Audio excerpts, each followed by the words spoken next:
Welcome students. Many of you must already be studying in a college and gearing up for the campus recruitment process. The aim of this video is to cater to few of the questions that arise in the minds of the students regarding this process. Like, when should we start preparing?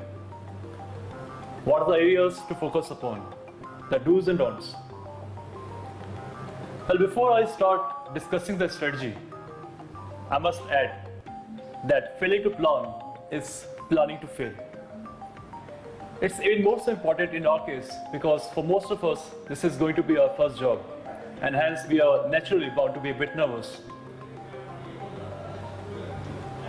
As the placement season will commence, this pressure is only bound to increase, and hence it's really important that we plan well and prepare even better. The optimum time to start preparing for this process so as to achieve our dream job is second year, say the fourth semester, if you are enrolled in a 4-year course. The first step invariably is the formulation of your resume, or CV as we call it. This is your advertisement. This is what will enter the interview room before you. Hence, you should always give priority to this document. It will be better if we can get hold of a CV of our seniors or download a copy from the internet and start upgrading it and customize it as per our requirement. This CV is not only going to represent you in the interview stage, this will also help you plan your strategy. The areas you are lacking in, your lacunas, that will be highlighted when you prepare your CV. For example, if you are not that much involved in extracurricular activities, we'll get to know about it. And if you start preparing in the second year itself, you will still have a year or year and a half to embellish your CV and participate in these extracurricular activities. For example, you can take part in sports or cultural fests and show your leadership qualities, your ability to work in a team. These are the qualities which are always given importance in corporate world as well as public sector. You can also participate in some technical events like some technical fests or competitive tournaments that are held in various colleges or in various companies like Microsoft. Getting certificates of participation or prizes from these festivals or tournaments will only embellish your CV.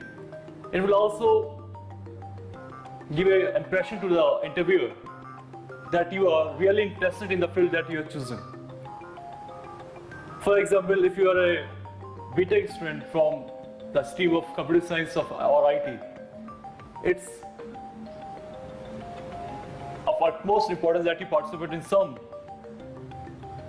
technical fests. If you are a student from electronics, you will do good to yourself in your career if you participate in some robotic or some electronic fests. Apart from giving you an ample amount of time to embellish your CV, an early start will ensure that you get enough time to make your technical side strong. In most of the interviews, you will be asked your areas of interest. They are just like your hobbies. You are supposed to be good in it. Generally, you are expected to give the interviewer a list of 2 or 3 subjects that you're really good in. And the interviewer will ask you questions from these areas only. It's a two-edged sword, because though it helps you to focus your preparation and limit your preparation to only 2 or 3 subjects, it becomes important now that you answer the questions that are raised from these subjects. Make sure that you've done enough research on these subjects. Make sure that you really like them, because only then you will be able to gain command over them.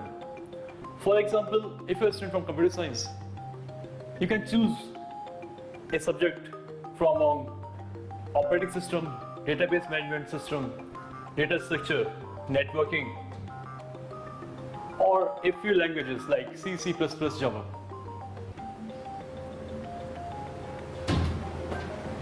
Moreover, even in these subjects, there are few chapters which are more frequently asked than others by the interviewer and in the written examination. For example, in C++, if you are given C++ as your area of interest, you are bound to be asked a question for pointers. There are a list of frequently asked questions readily available on the internet on these subjects. Make sure that you know the questions as well as the answers to these frequently asked questions.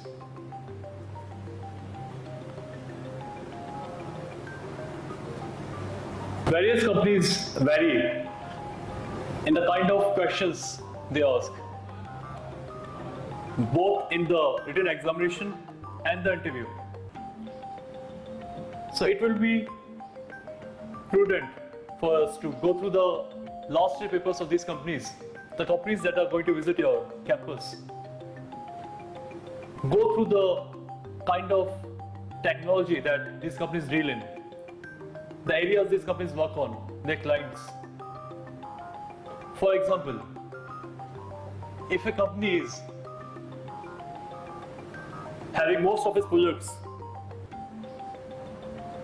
being developed in Java or .NET, and your area interest is C++, more often than not, you won't be asked a question from C++. It's not that they will ask you questions from .NET even if you don't know anything about it. Also, the written examination varies from company to company. Few companies may focus more on language. Even they may ask you to write codes. Others may focus more on the theoretical part, like DBMS or operating system.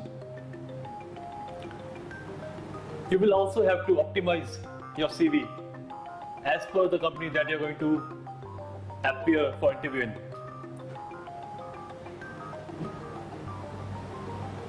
In this video, we will discuss how to prepare for technical written examination and technical interview.